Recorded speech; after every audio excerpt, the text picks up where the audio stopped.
Uh, we're back.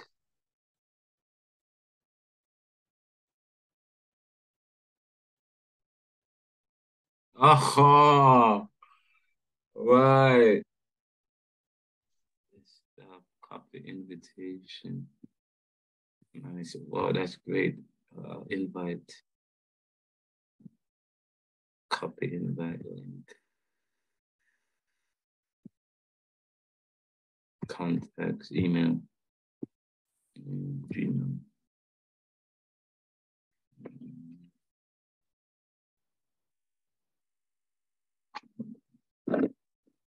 Google Space. Yeah.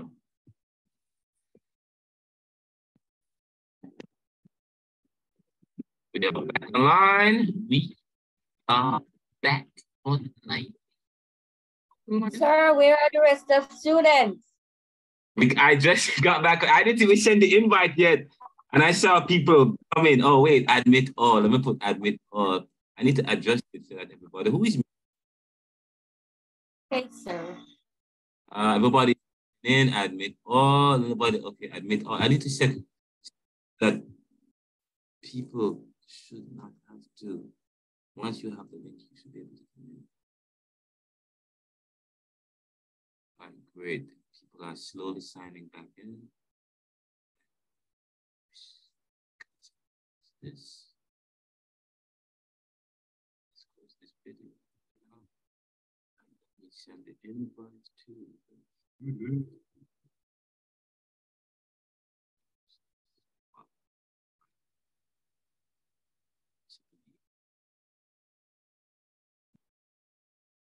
This is the link.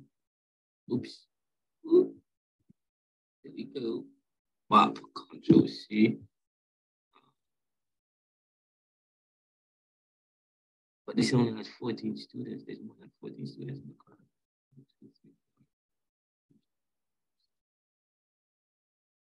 15, 16. Oh, Control B. Oops. Control B.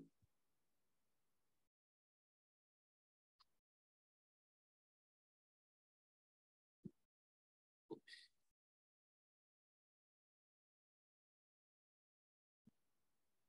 It's supposed to be Richard.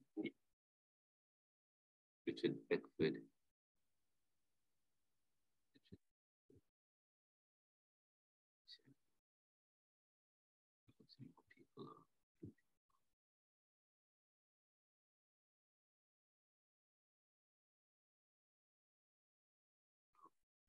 Okay, great. I have a pro account now. I won't have the same problem. I just had to do that. Ah, not. Oops. Okay.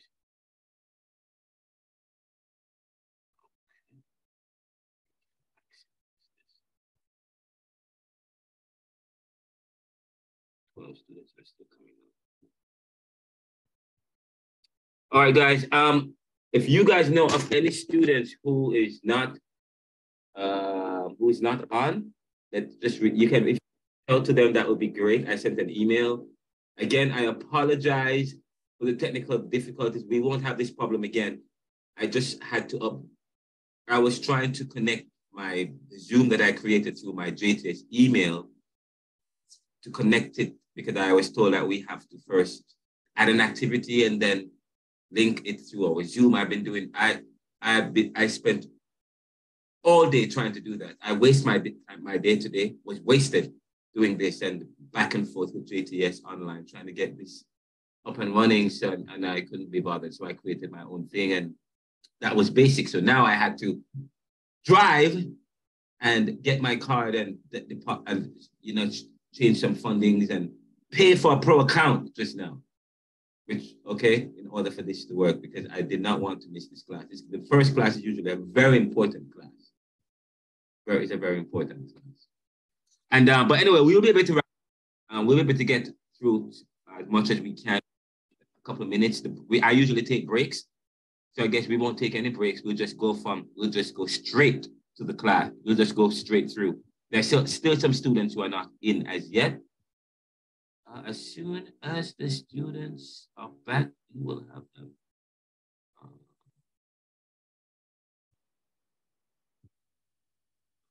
13 students waiting for the other students to join us.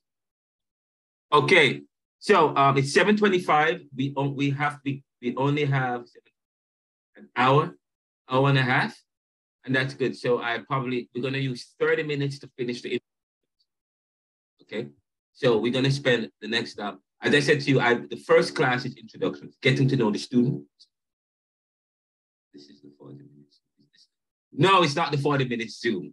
This is the pro version Zoom. Okay, as of now, I went and purchased the pro Zoom just now. I was trying not to have two, so now I have two Zooms. One JTS that is pro and another one that is pro. So I was trying to merge it as one, but then create a new one through the JTS account, but that didn't work either. So I had to create a whole new one through my JTS email. But we won't have the problem that we had before. We have a pro, guys. So we're good. We're large. We're ready. Now, we will start I think people are slowly, I think we're missing some students. We still have about 3 more students that's not on. 3 more students that's not on.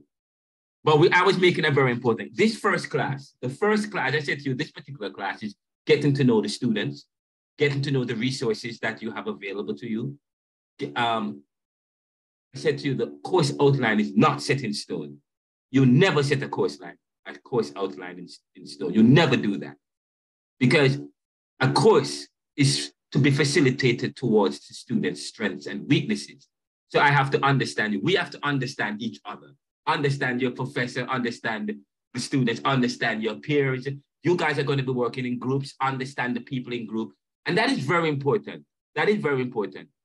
To be understanding each other so that we can move forward in an effective way with an understanding, because we know people's strengths and weaknesses. That's very, very important. That's one of the things I learned while at Georgetown. I'm doing a teaching course at Georgetown. And to be honest, as you grow, you continue to learn. Knowledge is not static. I mean, the United Church in the US has, as one of its principles, God is still speaking. Because if God is than that which nothing greater can be conceived. If God is than that which nothing, God is than, we conceive of God as the omnipotent. We conceive of God with omniscience. We conceived of God as being omnipresent. We conceive of God as being ultimate. In other words, God is beyond us. We try to make sense of God. But God and the understanding of the ultimate is vast. It's beyond us. But we try to make sense of God with our milieu. But do you know that God communicates with us God who is all intelligent and all knowing? He understands us and he communicates to us based on who we are. Communication is to make popular what was the monopoly. That's what we've said. Communication is to make popular what was the monopoly. And so it's very important. It's very important that as you begin to, as you chart your way through life and chart your way through this course and at JTS, it's very important that, because, I learned some years ago, life is about people and how people relate. Life is about people and how people relate. Without people, there is no life. The relationship that exists is facilitated by community. What is it that facilitates facilitates relationship? Communication. Okay? And of course, we talk about effective communication. So communication facilitates this human dynamic, facilitates the interplay and the exchanges that happen between people. And when that happens, life is happening. Because remember, life is about people and how people relate. So when you think about Caribbean thought suggests the Caribbean, and it also suggests thinking, okay? A particular kind of thinking. What kind of thinking? But we will get into that. So this particular class today is, I want us, and even beyond, and this week, because when you think of a course, you don't think of a day. You think of it in terms, if it runs from this online course is this is the first week.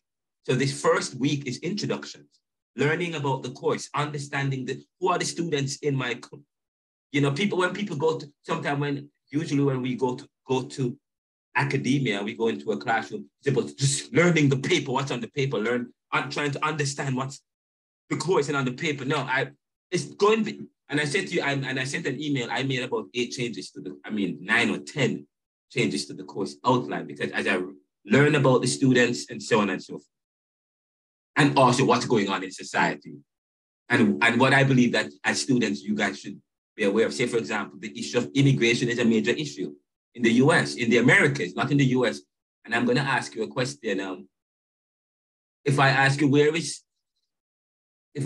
is Jamaica, is the Caribbean considered, I say to people, is Jamaica considered, is a Jamaican man, a Bayesian man, I say Lucian man, is he an American? Is he an American? Because is he an American? And I say to you, sometimes we had a limit, sometime in the past we had limited, well, I believe that I had a limited understanding of American, because it was believed that America, the Caribbean is the Caribbean Sea. Yes, and then America is America. When you think of America, you think of just the US. Some people think about Canada and the US. And some people may even go further as thinking about Latin America, Central America. Okay. And then there are those who, as you continue to read and to engage people and to travel the world and understand all things, you realize, Caribbean can also be considered American. We're part of, not in terms of a particular country, not in terms of country, okay, but in terms of geography. In terms of geography, many people don't realize that if you were to look at the geography, and we will get a chance to do that. If you look at the Caribbean, look at the map. If you look at the map of the world and you look at how the world is constructed, the continent of the world, you have mainlands, and then you have the offshoot from those, the offshoots or the whatever that extends. Say, for example, if you drop water or ink, if you were to have an ink and it splash or if it rains in color, if you notice, if you splash something against a hard surface, it splatters and it leaves drops all over the place. Those would be like the islands. You have the main land, and then you have the creation of a main geographic content surrounds it. It's the offshoot. So the offshoot of the American continent would be the Caribbean islands that surrounds it. But of course, there are islands all over the world. Islands, when you think about islands aren't just in the Caribbean. You have the Asian islands. You have Asians, all the Alaskan islands as well. You have islands all over the world. And you notice that many of these islands are offshoots of mainlands. So the Caribbean islands, we are part of the we're part of the Americas. Just so you know, we are part of the Americas. And we'll talk about that some more, because as we go further, when we start to define Caribbean, okay? And we talk about the symbiotic relationship that exists between the Americas and the Caribbean, okay? The symbiotic relationship that exists between Americas and the Caribbean. And of course, you talk about the dynamics. You talk about the dynamic of diaspora, which is facilitated by brain drain, so on and so forth. So within the whole idea of life being about people and how people relate, when we approach Caribbean thought, we are approaching it within that particular milieu or within that particular understanding or frame, understanding that life is about people and how people relate. And this relationship is facilitated by communication. And what is communication? Communication is to make popular what was the monopoly. Communication is to make popular what was the monopoly. Now notice I say what was the monopoly. What was the monopoly? Because society changed. the dynamics of society and societies, and the dynamics, in other words, how people relate to each other, whether through privilege or power, okay? Or whether through equity that is enacted by diversity. We must understand that the relationship that exists between people is facilitated by communication. And communication can be, and we say that communication is to make popular, to popularize, okay? To make it popular, to make it everywhere. What was the monopoly? So if I share with you, so the information I'm going to share with you, I have it in my head. It's not, I have monopoly, I have control of a particular information. Excuse me, sir. Yes. Sir, quick question. So Jessica is in the waiting room. She's been asking for a while. Thank you. I will adjust the settings. I have to probably go and just settings, I think, so that everybody once you have the link, you should be able to join the class. I apologize about that. But so so communication is to make popular what was the monopoly. Okay, so when we think about communication in terms of, in those ways, oh, sorry, I was saying we're talking about control.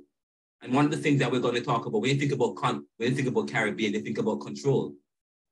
About Caribbean, one of the words that comes to mind is colonialism and post-colonialism. What does it mean? What is the word? When you say colonial, what does it mean? To colonize is to dominate. To colonize is to control. Now, there are systems, okay, or strategy, or you have to set up a particular system in order to operate a particular thing. So you think of systems or systematic things that creates dynamics in the world. And I said, some time ago, I told some students in the previous Caribbean thought class that I study strategy at Georgetown. I read the archives. As a doctoral student, you're exposed to archives, and you are exposed to things that many people don't have put their hands on. And one of the courses I hope that JTS will have is a course called strategy. Okay, say for example, so people take the world for granted. And I say to people, that is why it's important for you to study society. And in order to study society, Caribbean thought, when you look at this particular course, Caribbean thought, you're actually studying society. You're studying society. You're studying the people within the Caribbean and those that extend from it. You're looking at, and when you study something, you're studying patterns.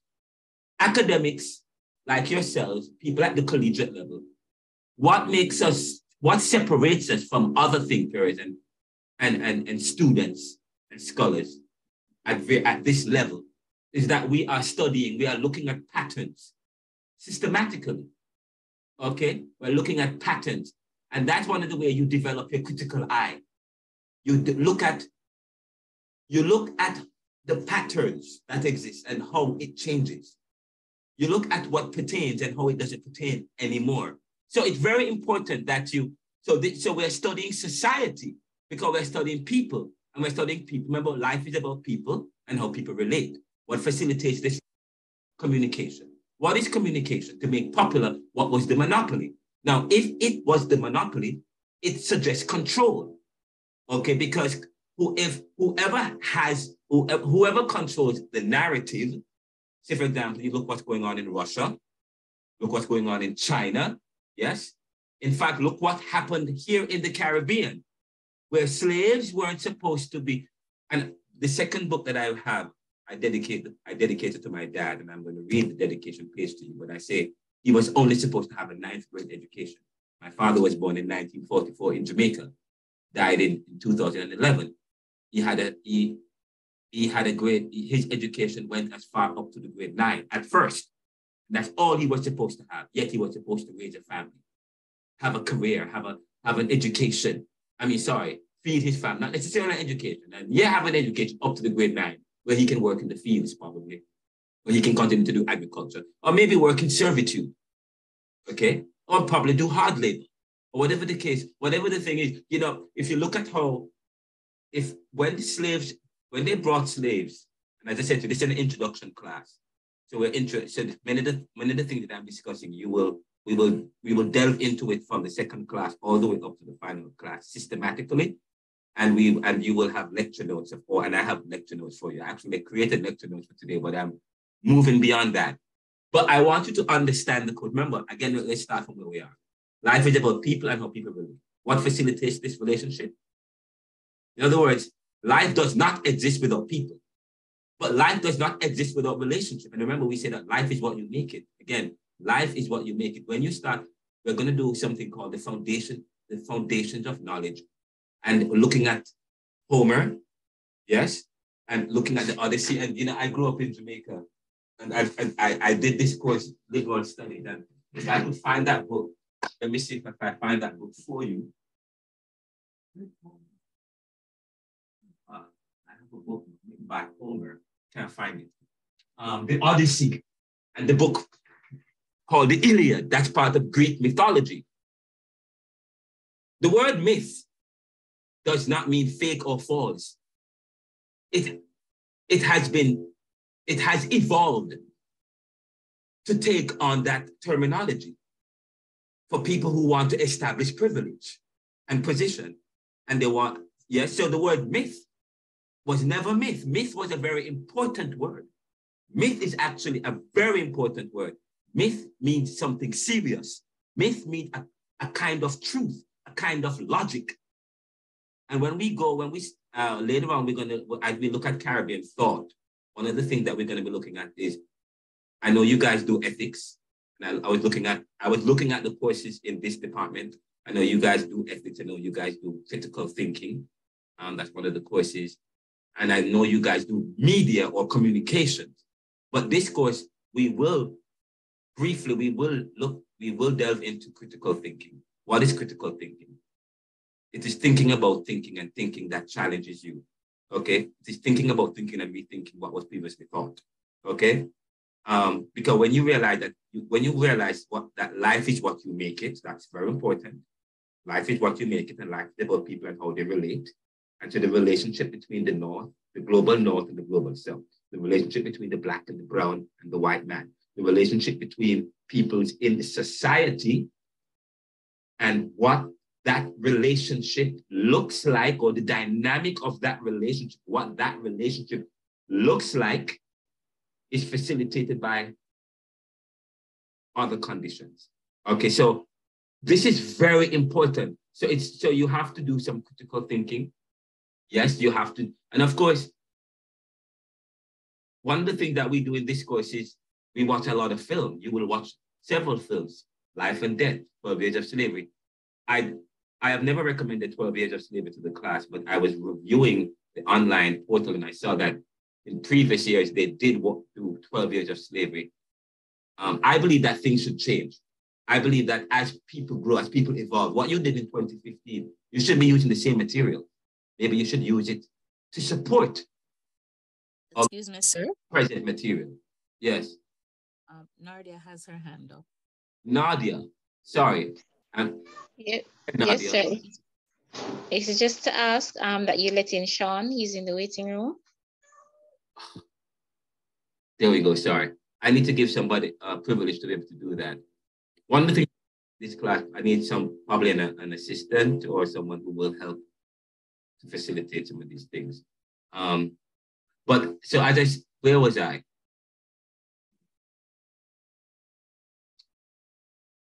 Sir, I'm still catching up to your train of thought, sir, because I joined late. I know we are looking about the Caribbean thought is about people and how people, which suggests the dynamics in society, and that life is what you make it. And if life is about people and how you relate, and life is what you make it, there are those, yes, who privilege a particular life and privilege a particular position. So life over time has evolved, take on a particular dynamic, which places people within a particular position, so that the way that they relate with each other, the way that they relate to each other, is shaped by that historical evolution, okay, of how those who choose to make it, make it. Yes, and I was talking about the Odyssey and the Iliad. Many of you may not, we grew up in Jamaica. We're not exposed. I was not exposed to Greek mythology. I was not, and I'm going to tell you that. I was not exposed to Greek mythology. There are some ideas we have about Greek mythology, but then you realize when you start to study the foundations of knowledge and the hegemony of faith, you start to realize, wow, so much of Greek myth, or what we call myth, is not necessarily myth. I want you to know, to reshape your thinking. Go back and look at what myth is. Really look at what myth is. But when you study myth, please remember that when people speak, they speak from a school of thought. So when you read, you have to read. I talk to people, you read widely. You read one author that says one thing, read another author that's challenged that, and then come to a position. Yes, that's very important. Okay, so read. So we probably going to loosely look at myth, but looking at myth and looking at the earliest information that we have of society, the earliest information that we have of society will help us to facilitate a particular position as it relates to humanity and where we're coming from. Because every civilization and every society, whether they begin with an oral tradition, and that tradition, an oral tradition of all things, but it starts from Homer, and I was trying to find my book. It's called the Iliad.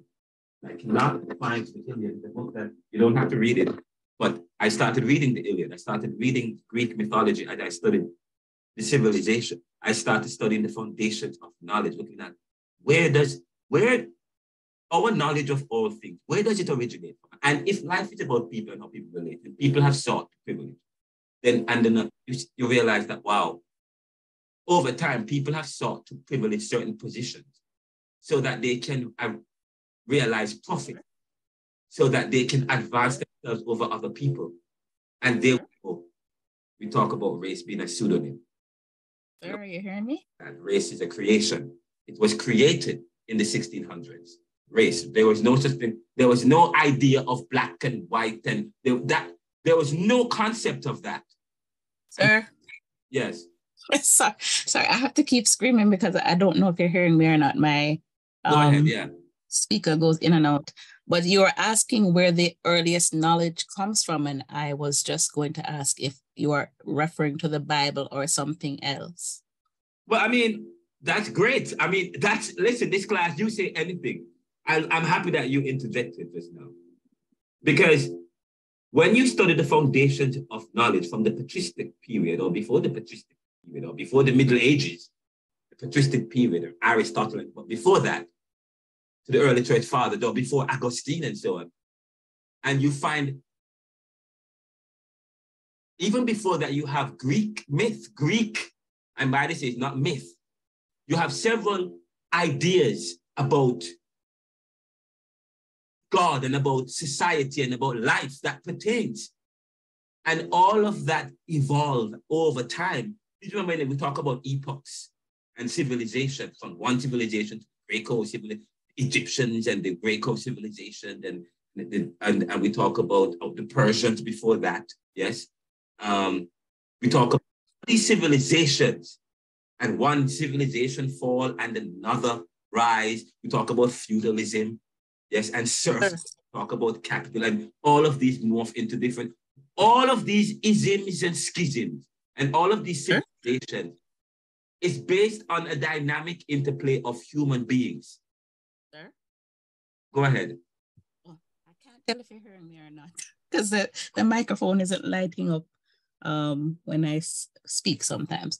But like you're talking about, I think you're still going back into, because I was actually watching a video last night on the intertestamental period, and it was talking about the different civilizations that rise and fell in between in between that time frame. But what the guy was showing us, he was actually giving us like he was showing us on the map how Israel developed, and how essentially other than the Garden of Eden, like when Abraham was taken from how, you know, the different civilizations came up from that. And I know the Greek civilization was one of them. So wouldn't you say then still, it's all still pointing back to the Bible?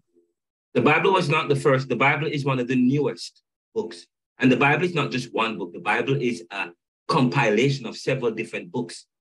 And what happened is that what we call the early church fathers, a group of men, church fathers, we call them, okay? But people put value and premium on things based on how it speaks to our own privileged positions and consciences, okay? But we call them church fathers, but these men, and Augustine was not originally part of that group, but when they saw what he had written, they said, oh, this is sweet. We should include this.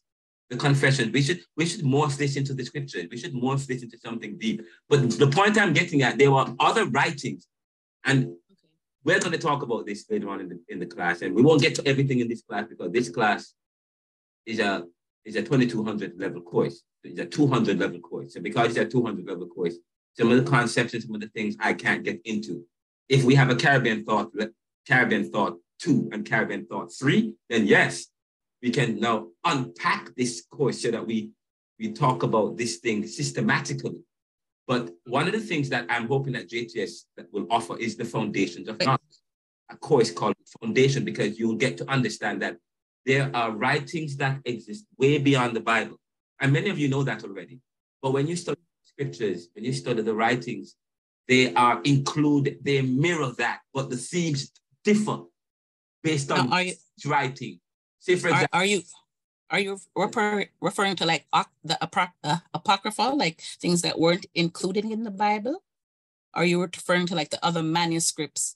No, there were things that there are writings about the other civilizations, about the foundations of civilization from thousands of years before the Bible, and so, but various men. You have the Jews came up, and you have the Muslims came up with the Quran, and I think I have it here. The Jews came up with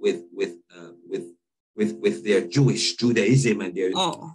Okay, I understand what you're saying. So what I'm saying is that every Christianity is like Judo-Christianity because it branched off from Judaism. But I know that, like, for example, when they found the what was it? Those manuscripts that they found in the cave, those are some of the earliest manuscripts, and they confirm the Jewish writings. Okay, but what the point am I talking about? The point I'm making, yes, fine, writings, but the writings, the literature that we have, the knowledge that we have about all things, they come from somewhere, okay? And society influenced the writings. And I say to you, life is what you make it, and that life is about people and how people relate to each other, and people privilege themselves and their position and find certain writings and information that support their privilege. Okay, that makes sense. But I understand now. Right, so. I understand. Mm-hmm. So, you talk about, but we are going to delve into some of these concepts as we go on. This is an introduction to the course, and I started talking off tangent because of what Jaloy had said earlier, talking about what he wants to do. And I said, Caribbean Thought is about lifting up issues of human ethics and human value. Human value and ethics, of course, it's a life about people and how people relate to the issues of ethics and human value. There are people who privilege their position. Okay, in other words, we talk about slavery, and now you move away from slavery, but you still have the black position. There's still racism, there's still discrimination. Okay, there's still terrorism. There is still there are still suicide bombers. Yes, in other words, there are still people who have an understanding of self in relation to others, and there are people who privilege a particular idea about self over others. Okay, but men have always privileged themselves when you study the foundation of knowledge. From the very foundation of knowledge, even with the stories, when you start to read the Odyssey and the Iliad, yes, and you start to read Plato in the Phaedo, when you start to read, what's the book that I just, excuse me, when you start to read Orientalism and Occidentalism, written by Ian Baruma. Yes, Ian Baruma, called The West in the Eyes of Its Enemies. The West, and you'll see this, the West in the eyes of its enemies, Occidentalism and Orientalism. Those are very important words, especially if we're formerly colonized people. That word is important, Occidentalism and Orientalism. Okay, caricatures and beliefs that the West have about the East, as again, caricatures and beliefs that the East have about the West. Sure. Okay. Yes. Sorry, I keep interjecting, but just because you're saying some things, and I had a question. All right. Do you think that, in Christianity, there are martyrs, people that died for the cause of their faith? Do you think that it is fair to judge Muslims for doing the same? Because you had touched on suicide bombers, I think, or something like that.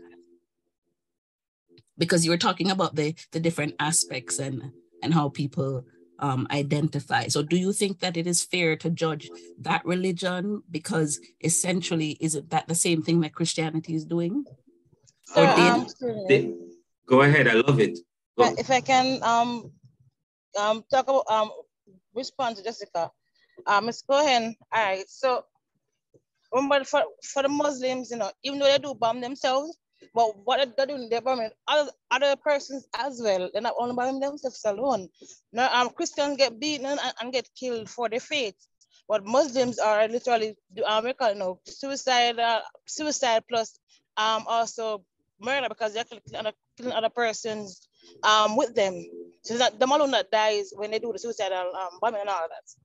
You understand? So that is not, I don't know, that would be the same as a Christian dying for their own faith, for the Christian faith. All right, that's an excellent point. I was looking at it from the perspective of being like they're both martyring themselves for their faith, not necessarily the aspect of them possibly taking others with them, but the cause is the same, that they're dying for what they believe in. Well, from that aspect. Okay, first of all, we won't generalize. Not all Muslims believe the same thing. And there is, and as we talk about dynamics, there is dynamics. The word dynamic is very important. There are dynamics of faith. There are various branches or denominations of Christianity, and there are various beliefs. Not all Muslims believe in terrorism, but they die for their faith. There's some believe who they will die for their faith. But there is those who believe that they shouldn't proselytize, because faith is a personal matter, and no one faith is more important than another faith. But of course, persons who are of a particular faith, some faith, feel as though they have the right faith, and again, the word privilege, right? Okay, privileged position. And so they believe they have the right faith over the other faith. So the issue of, so there are those, I don't believe, there isn't anything wrong with challenging people's faith. Of course, there are people who tried, Kyrie Irving tried to challenge the Jewish faith recently, and he was derided. I mean, for those who watch sports or what was happening recently when they called Kyrie Irving an anti-Semitic. They said he was anti-Semitic because he believed that Black people were the real Jews, or he promoted something on his Facebook or Twitter media saying that the real Jews were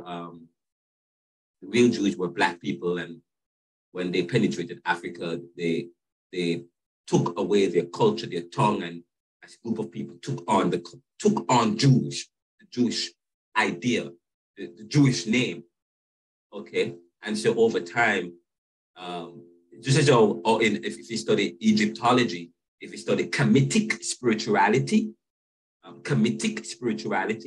which is part of Egyptology, okay, and within a particular period in Egypt's history, you find Europe and England had dominated Egypt and colonized Egypt and took their writings, took their discoveries as their own. Say, for example, the term Pythagoras theorem was invented by a Black man, but of course, you never know that. You thought Pythagoras was an Italian.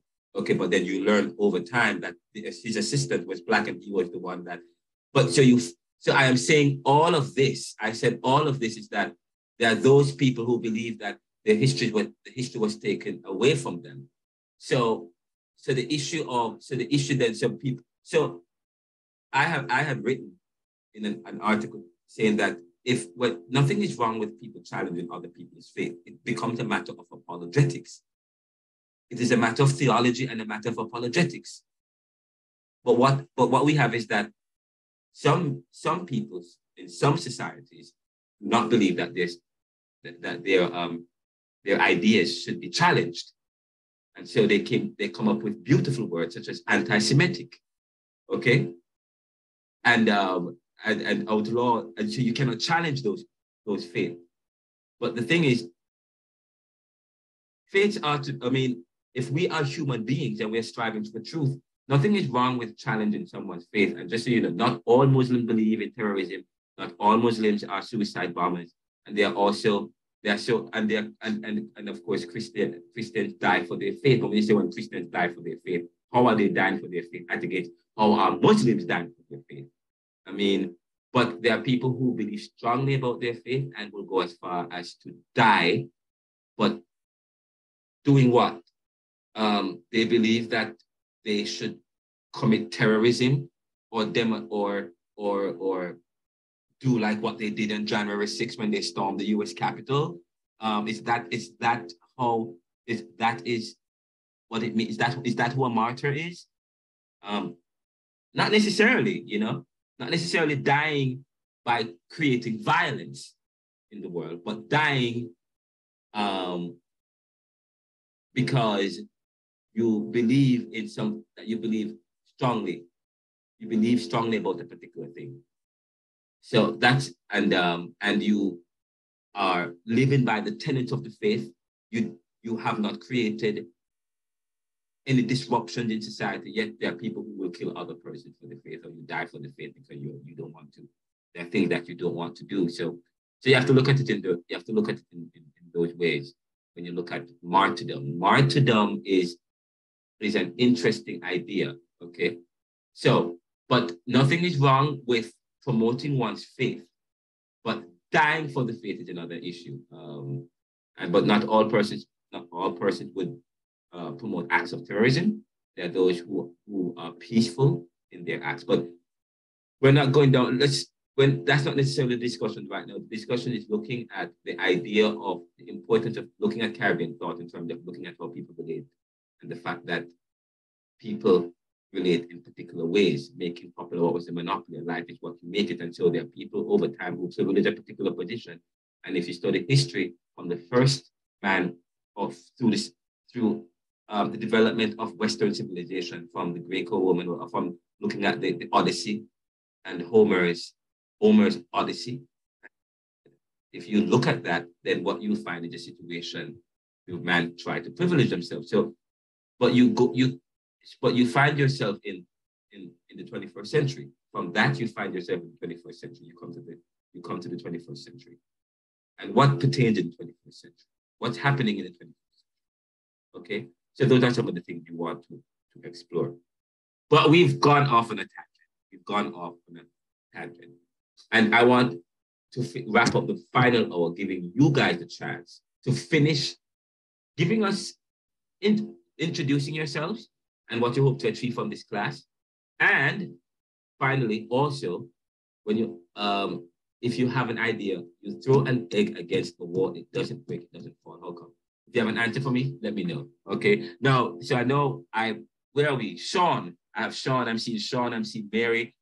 Sean, you throw an egg against the stone. It doesn't break. It doesn't fall. How come?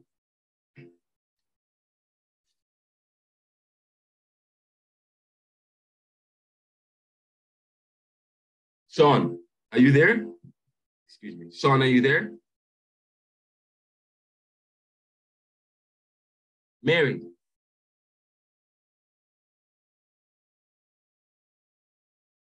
Sir?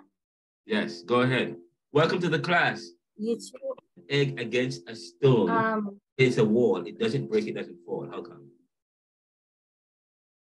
So if you throw an egg to a wall, Yes. maybe that wall is cushioned with maybe sponge. So the egg would not break and somebody catch the egg so it don't fall. Yes. That's my idea. Because if you throw a raw egg to a wall, the egg is fragile, the shell is fragile, so it's going to break. So it's either the wall is going to be cushioned with sponge. Yes. So when the egg hit the wall, somebody catch the egg so it don't fall. Yes. That's my idea. Oh Mary, my! Richard left us. I'm sorry, and I wanted him to speak to the class before he ran. Anyways, all right. So now tell us, Mary. Tell me something about you. Why is it that what is it you hope to achieve in Caribbean Thought, or what is it you're doing at okay, Mary, I'm a first year theology student, and my quest is for more knowledge. And doing the course Caribbean, well, it's the first I heard about Caribbean Thought, but running through the course outline, then this course will help me to understand more about the problems that we face.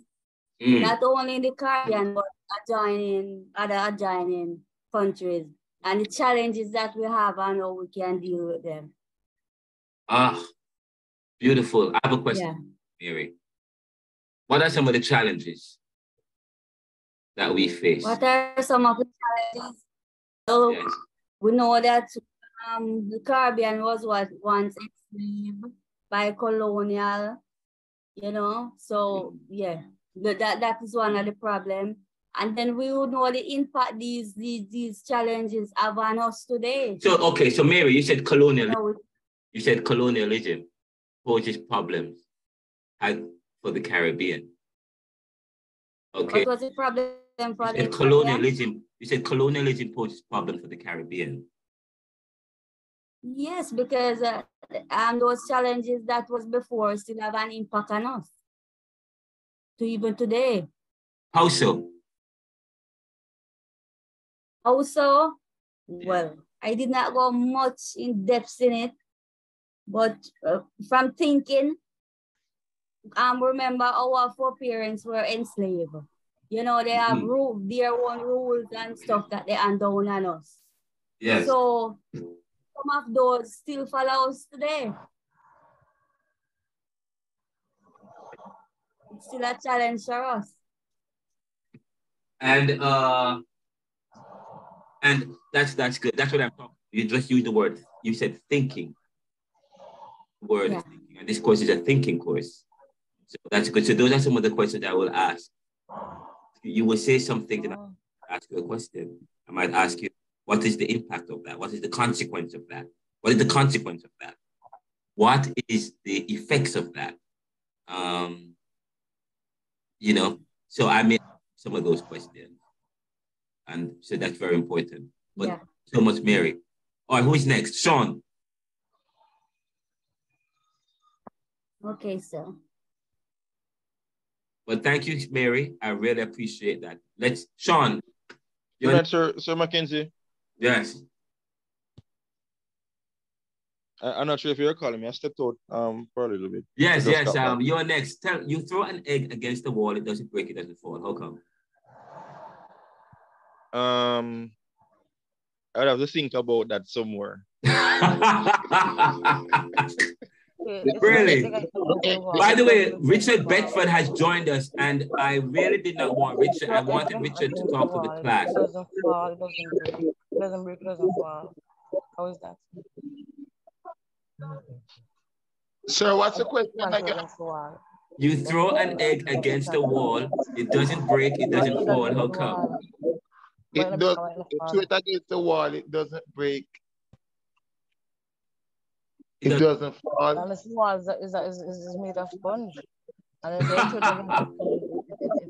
they catch it. Somebody catch it. Sir, it was a dream. Jessica. Sir, it was a dream, sir. Who said it was a dream? Sean, sir. Okay, no, that's not I don't think it was a dream. Jessica, you have your hand up. Go ahead. Okay, there are several people who have their hands up. I see Tamar.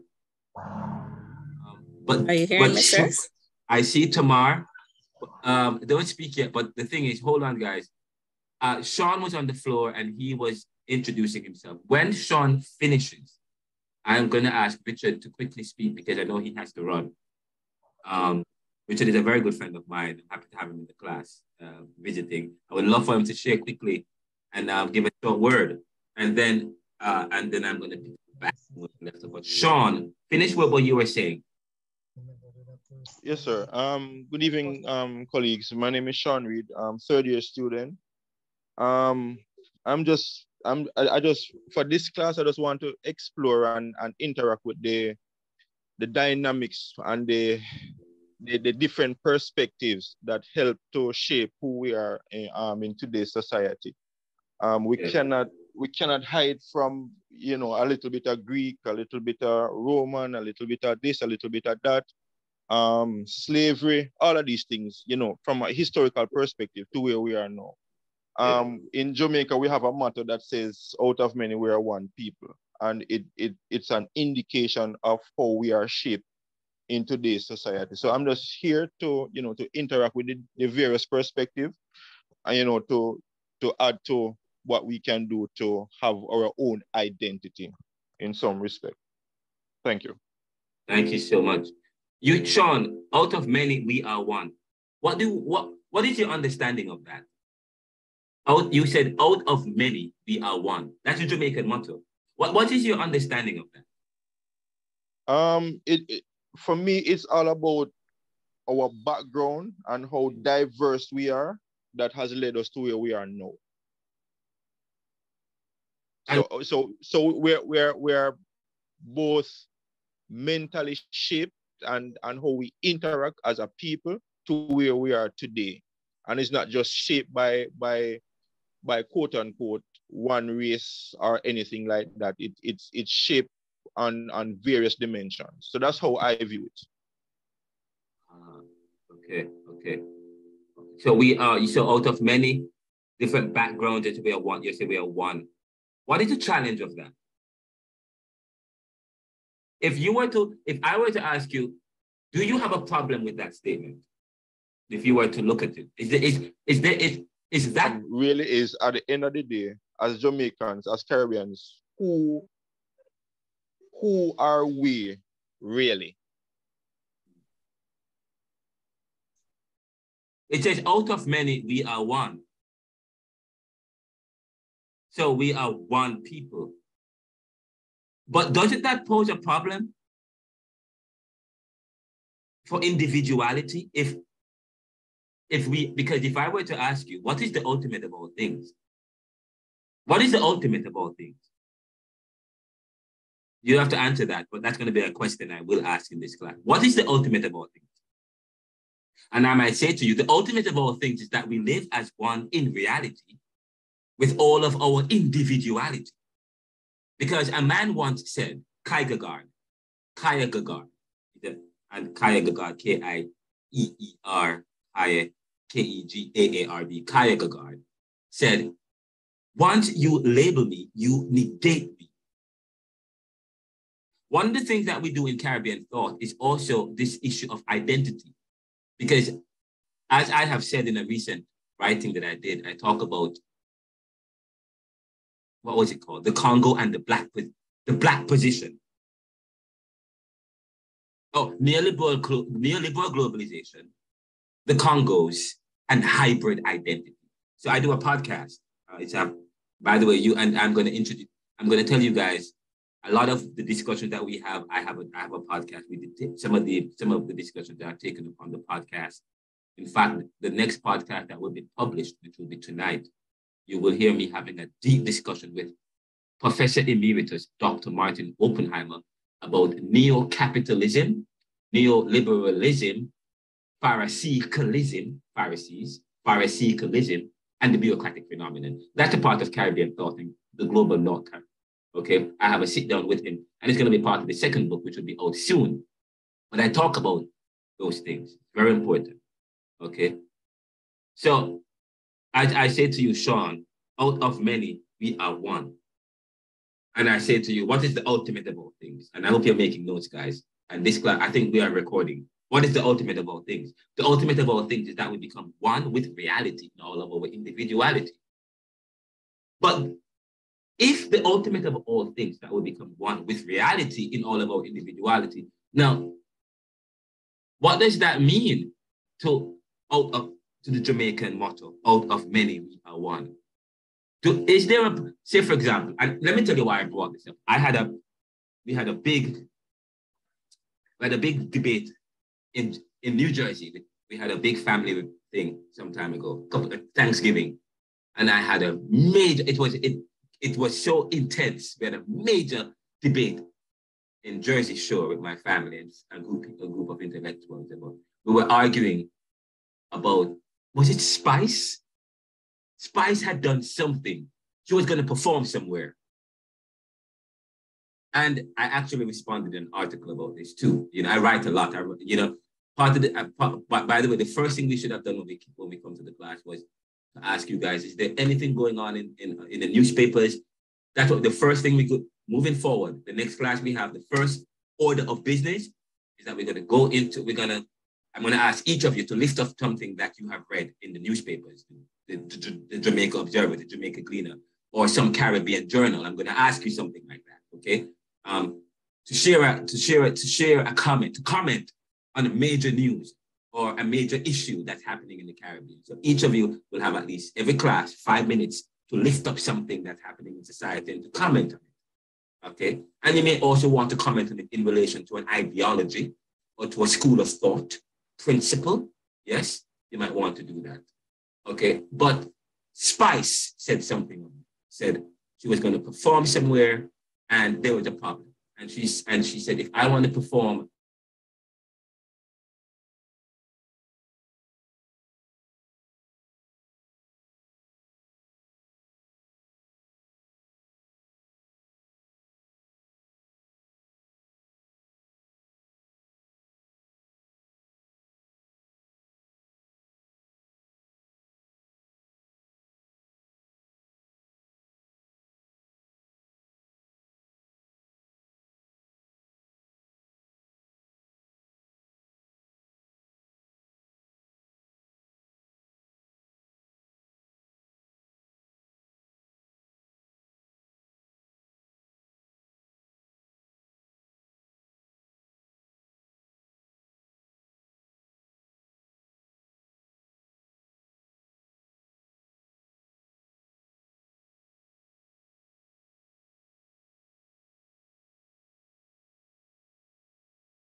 oh, are you guys hearing me?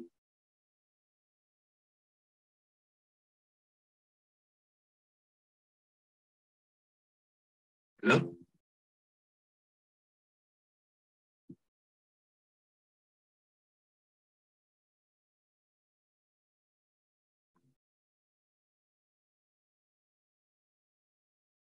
Right. We lost connection and I kept talking and talking and talking. Oh my God, this is ridiculous. But I think I'm back. I think the guys can hear me. Oh, welcome back, guys.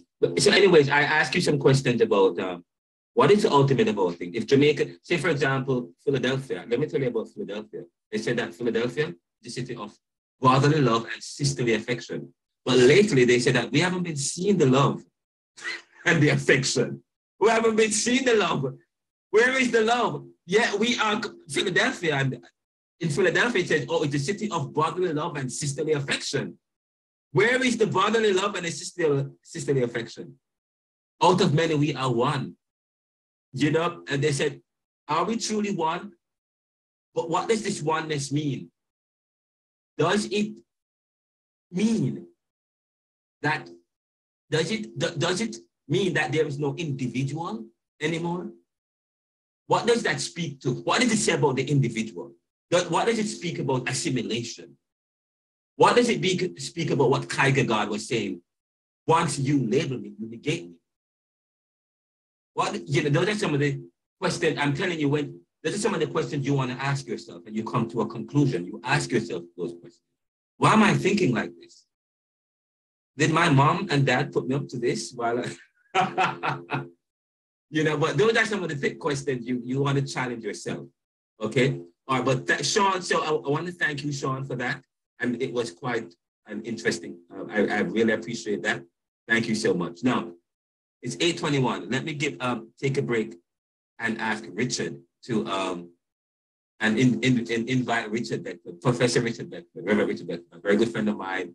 And I'm part of the reason I'm at JTS teaching is because of Richard Beckford. Okay, so kudos to him, and welcome to the class, Richard.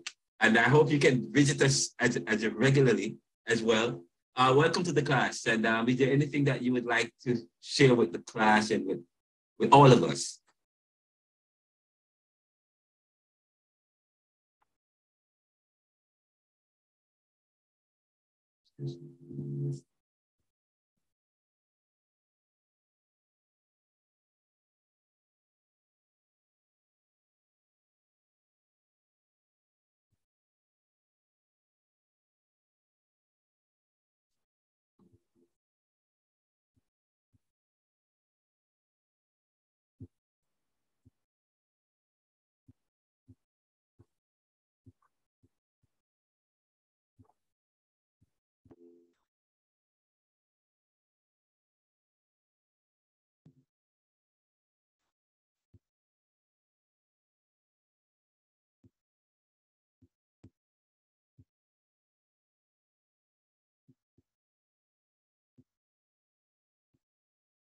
Are you guys hearing me? Hello?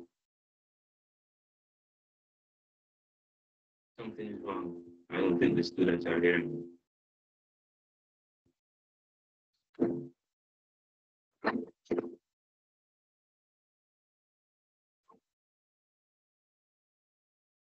Hello? Are you guys hearing me? No, they're not. They're not hearing me.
Hello? Are you guys hearing me now?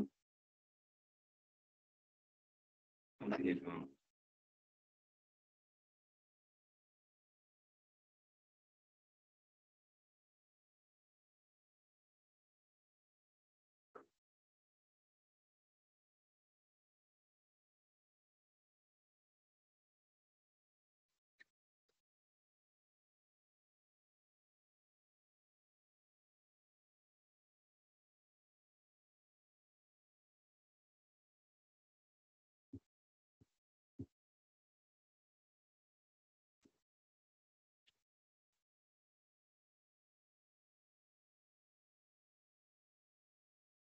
So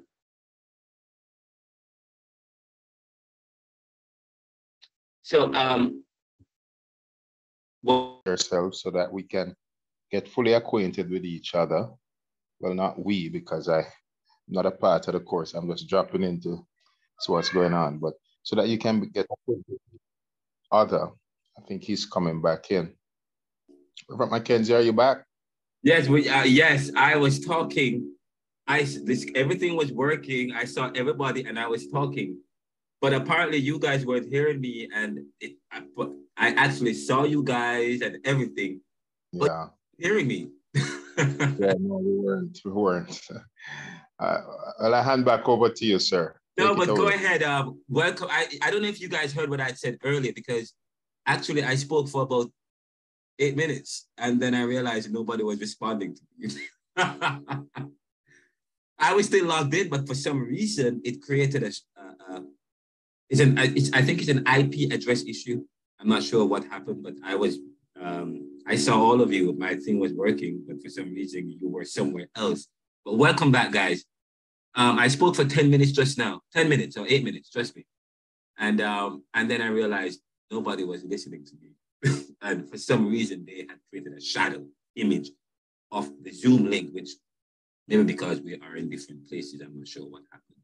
But Richard, welcome aboard, sir. I had said that you're one of the reasons why I'm at JTS teaching this, and I started teaching this course. So thank you so much, sir. And I would like you to address the class. I don't know what you had said before, but is there anything that please? I would love for you to address the class quickly.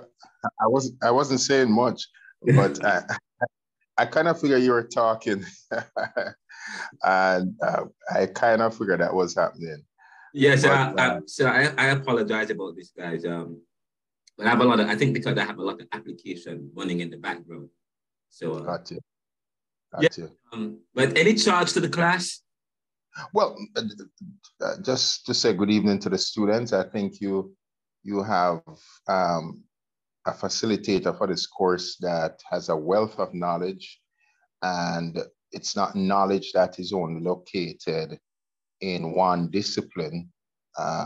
Reverend Mackenzie is a lifelong learner.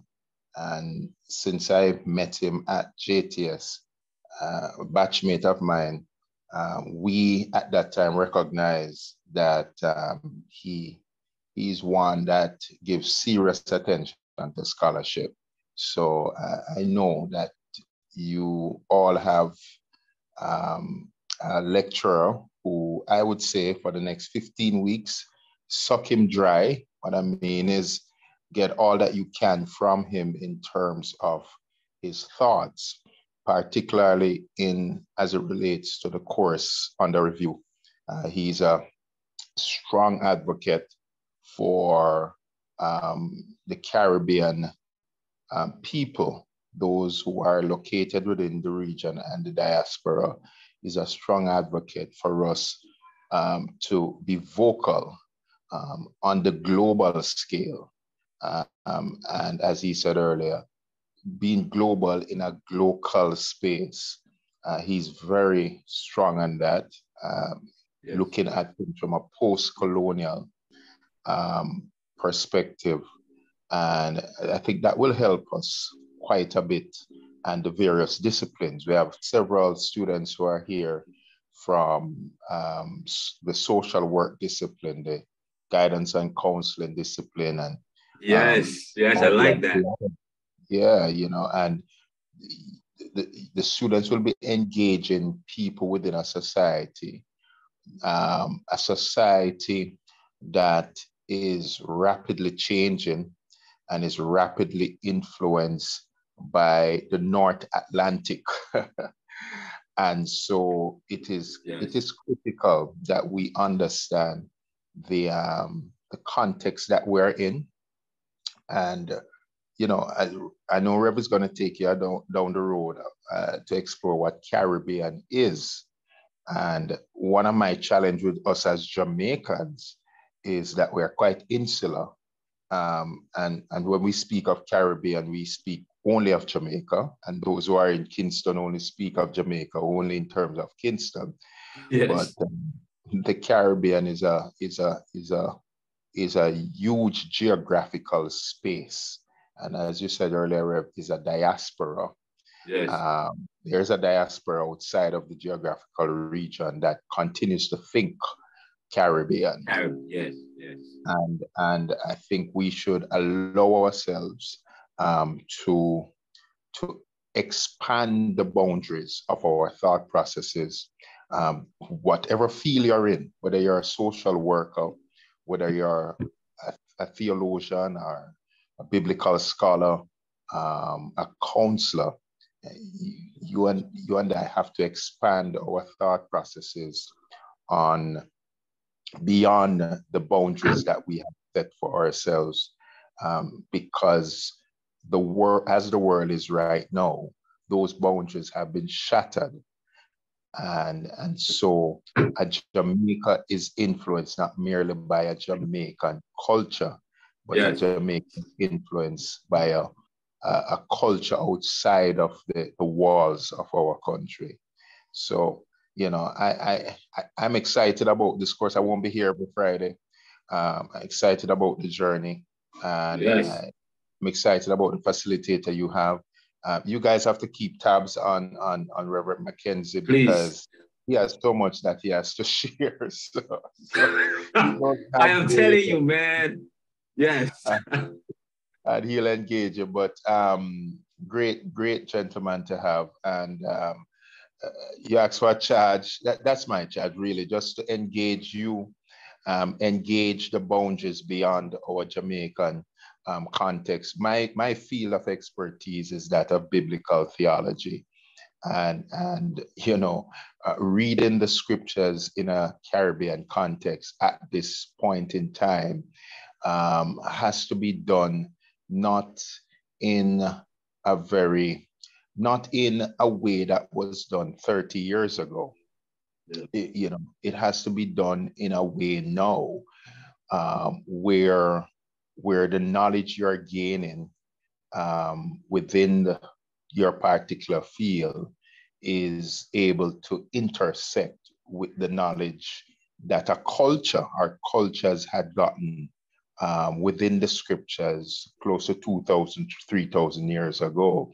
Strike the parallels, see the parallels, and see, and speak to those who are theologians and Bible people. See the parallels and see what kind of, how you can engage those scriptures with the context now. But those who are not Bible and theology students, who are social workers, who are counselors, what is critical is, I use a biblical term, is an exegesis of the culture. Is an exegesis of the culture, right? And so when you hear Reverend Mackenzie, next class, the first half of the class, I want to hear what you guys have to say about what is happening within the society. What have you read? What are you reflecting on? Because when you sit to talk to people, whatever discipline you're in, you're engaging a culture broader than their issue, but it is affecting their current reality. And so that is critical for us to pick apart the cultural nuances that exist. And that's for all vocations. So those are my few words in the name of our Lord Jesus Christ. And we didn't even pray when we started. So I'm so sorry, guys. I know, and this is a theological seminary. We should have begin with prayer, but we can end with prayer as well. But I mean, this is the beginning of the course. But thank you so much for those encouraging words. And Richard Beckford will be back in the class. I didn't include him as yet because I didn't reach out to him as to see his availability to be a guest when we talk about religious consciousness or Caribbean theology, because we also visit Caribbean theology in this class. Although I know you guys probably do theology and probably do a lot more theology, but we touch on it a little bit. And so we will hope to have him sometime in March when we pick up the topic, looking at this religious consciousness and looking at And just so you know, we talk about religious consciousness, we're also talking about Rastafarianism. You know, I understand that the Muslim culture, the Muslim religion is also growing in Jamaica. We want to, you know, you want to look at that. We didn't get look at the syllabus yet, but some of the books that we're going to be looking at is Development and Underdevelopment, Latin America's Political Economy, written by James E. Cockcroft, Andre Gunder Frank. Andre Gunder Frank is the real deal. He's really good. And Dale L. Johnson. Dale L. Johnson, I believe he's Jamaican, and he wrote this book. And there is this also book called, but this is a book, it looks at dependence and underdevelopment. And one thing you might hear me say, what kind of economy did Jamaica have? Jamaica has, and I probably shouldn't even answer the question. Probably you guys should answer it. But I might say, I used to say dependent capitalism. We're a dependent capitalist country. Notice the word dependent. Dependent is the adjective that describes the kind of capitalism that we have. Okay? So capitalism is the noun, but what kind of capitalism? Dependent capitalism. So there are people who say, oh, Jamaica is a capitalist country. What do we mean by it's a capitalist country? Okay, we will delve into that some more. But by the way, looking at the socio-political economics of a particular country is also understanding the society. Okay, looking at how the economic arrangement, how the society is arranged economically, will also speak to the dynamic or the relationship that exists between people. Okay, or whether between people within a particular society, within Jamaica, or within a region, the Caribbean, or within the global South as against the global North, and then there's the world. Okay, and so I talk about that at length in the book, but looking at dependent capitalism. We are dependent, but with some amount of a capitalist structure that's based on hard work and labor and privilege. Because capitalism is about profit, but profit for who, what, where, and when. Okay, and so society is set up in such a way that would determine profit for who, where, what, and when. That's why, as I say to you, you always ask questions in your life, especially as academics. That's part of critical thinking. We talk about capitalism, about profit, but profit, okay, profit for who, what, where, and when. What questions are not being asked? What questions are not being, what is not being said? That is that is how we approach this particular subject. Okay, so that's where looking at how society is arranged and structured and who benefits and against who don't benefit. And then again, I think I made some notes recently. When you study the Black society, when you study the Caribbean society, this is what you will get. Sports, politics, and immigration. When you study Caribbean society, there's a question that I think I wanted to ask.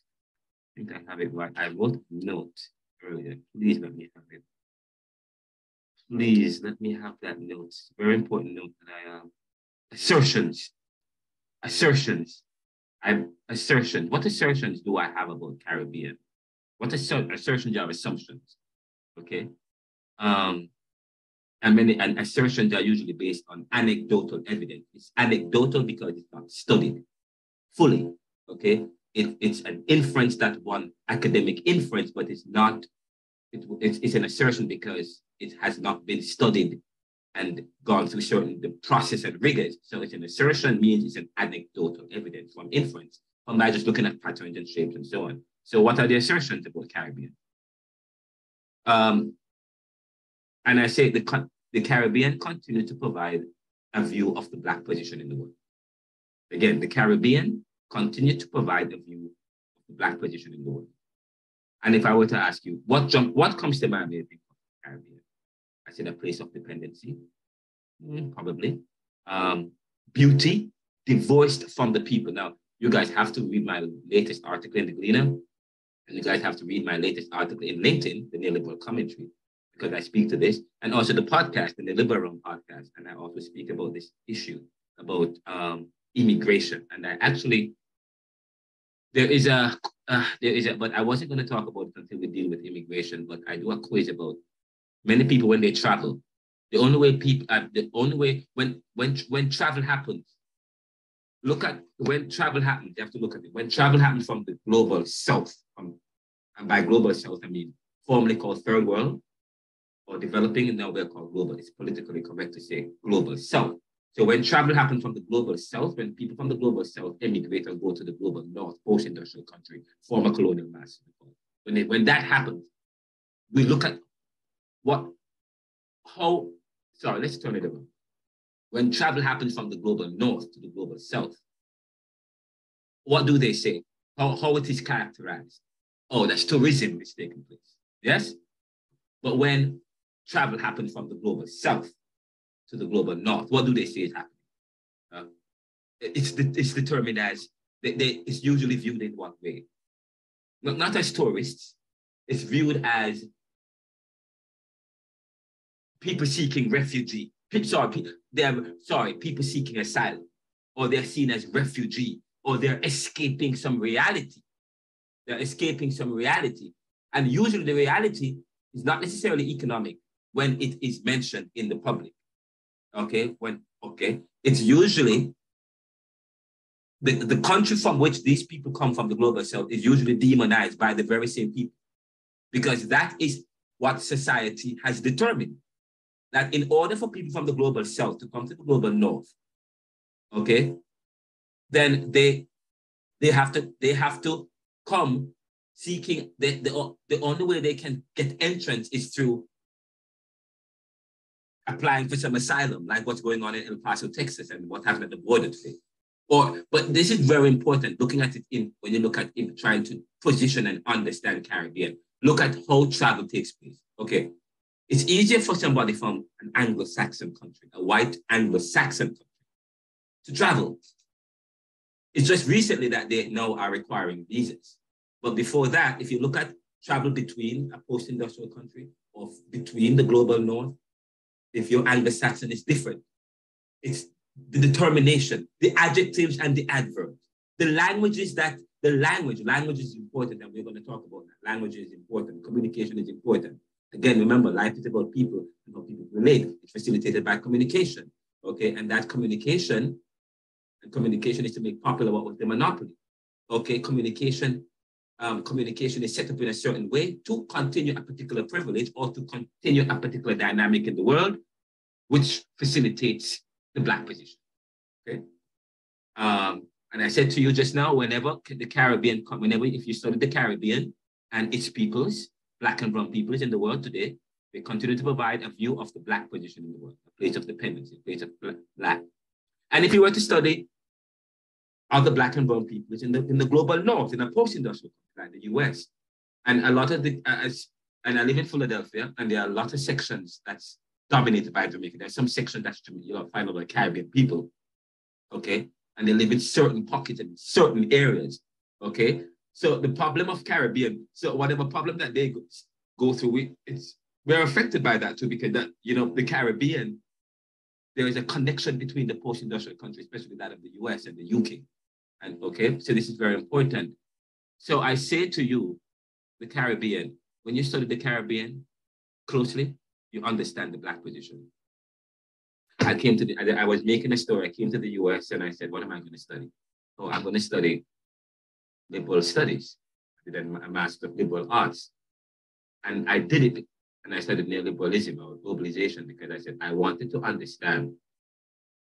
Here am I in the US. I need to understand, why is it that there is so much wealth and so much poverty? But then I realized there is pockets of poverty. But the pockets of poverty, who are these people who are poor in the US, in the global north?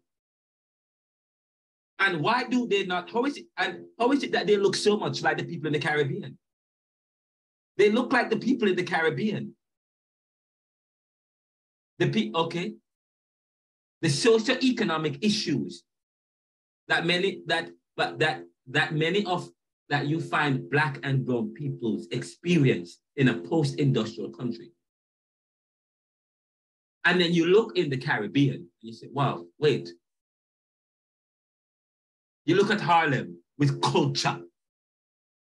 And you look at, you study peoples in the global, and then you look what happened in the Caribbean.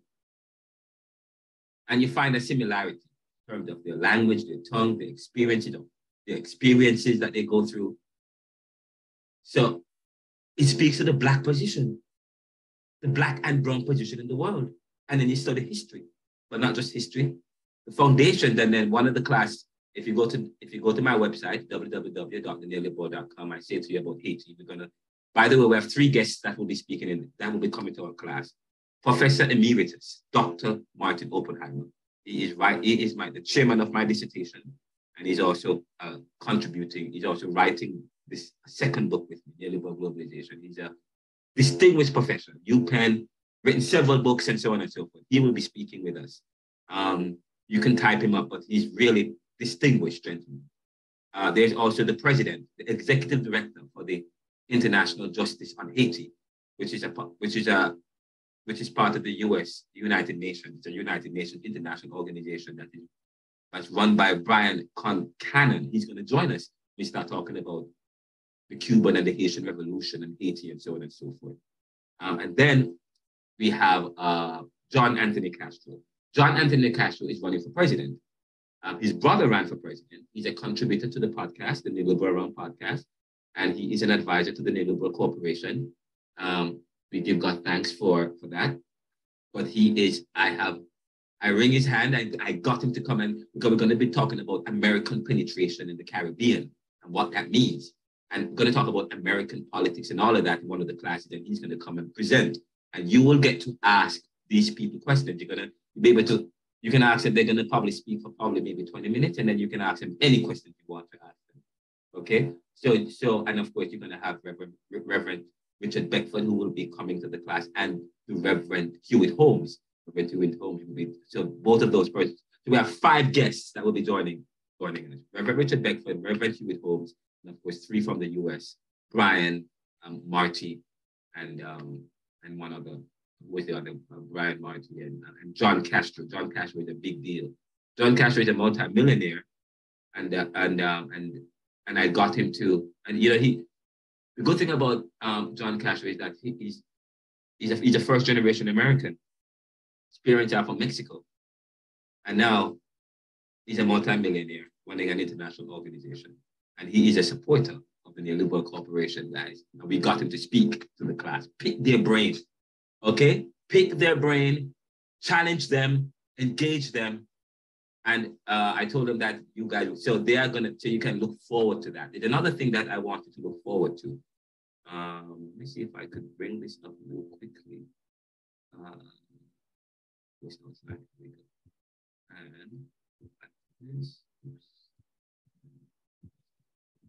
I lost the Zoom link. Oops.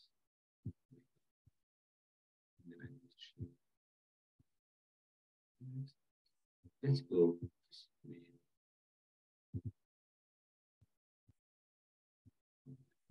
This. And then let's bring up this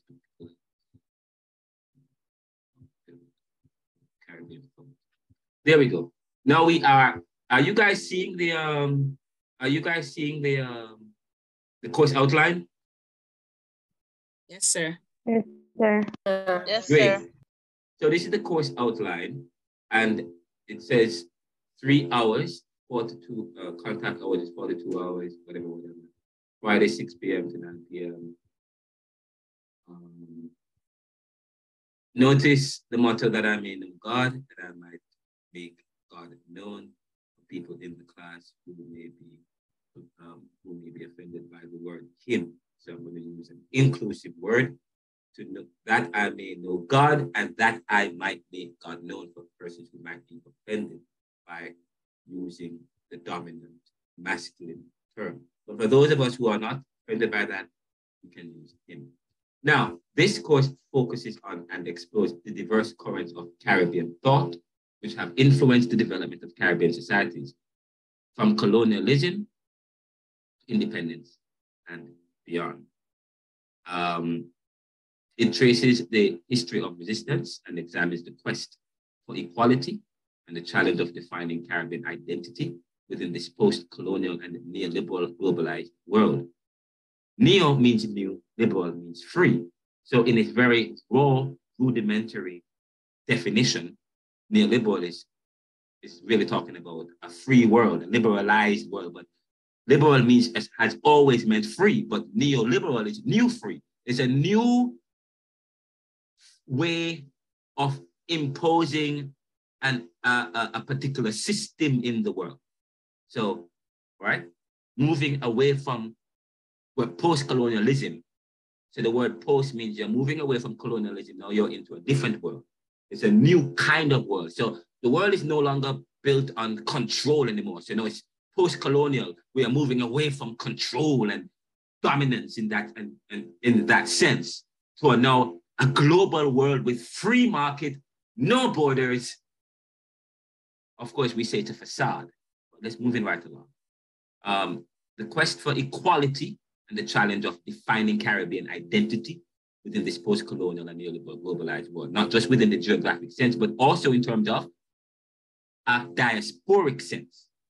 Now, it challenges the students to develop and express their own critical thinking as a Caribbean people within a unique way that helps to realize further the hope of a free, independent Caribbean that is bursting with hope and opportunity.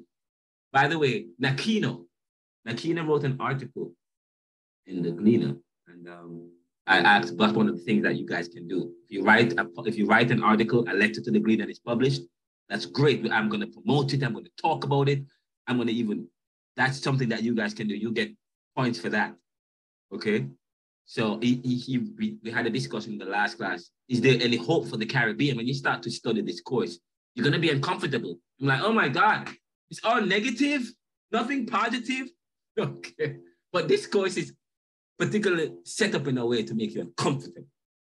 Okay. To make you uncomfortable. But so in a sense, challenge your thinking, but it provides opportunity.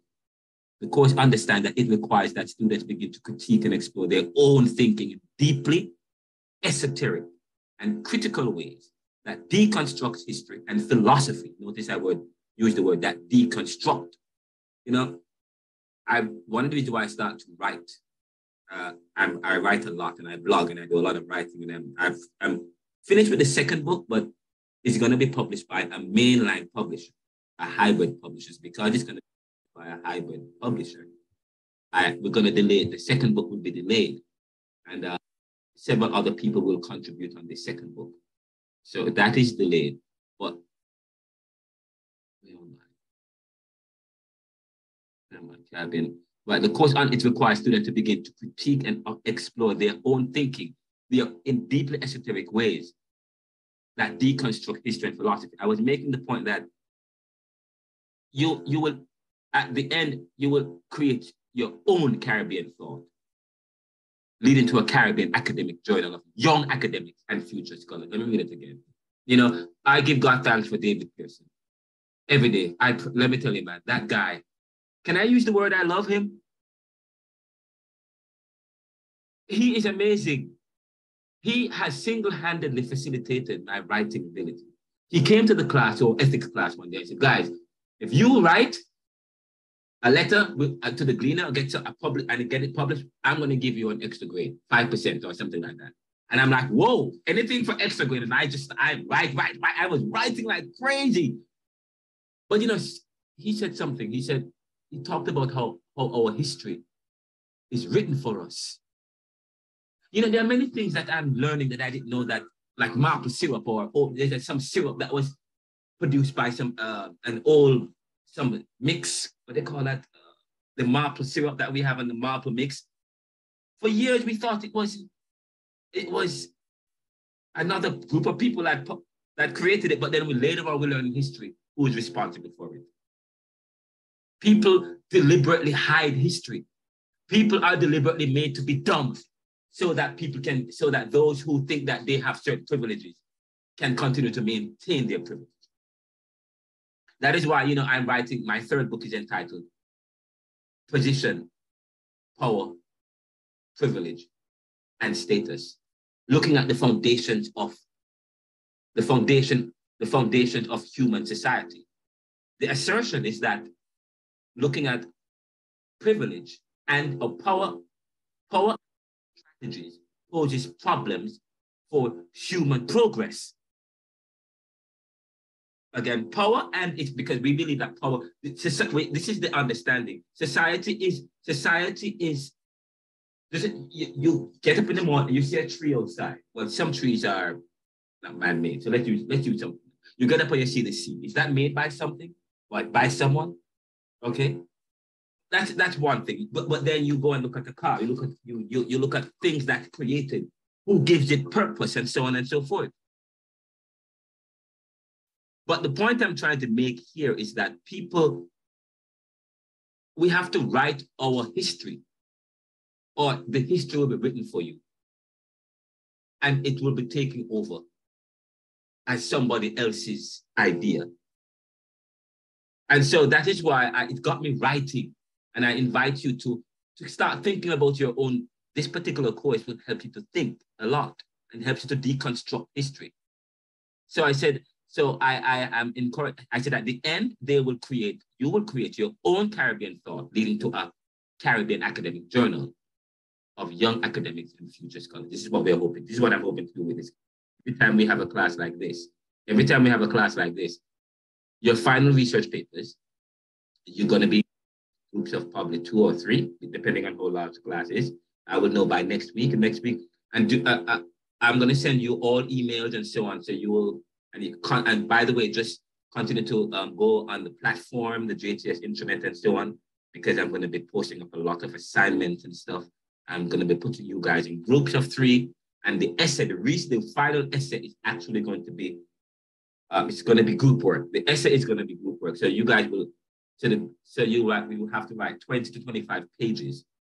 And it's going to be 3 persons per essay, because since we're doing a particular project, we're going to, if your essay stand out, we're going to publish that. We're going to include that into a SAGE journal that includes, which is about, we're trying to develop an academic journal of young academics and future scholars within the Caribbean perspective.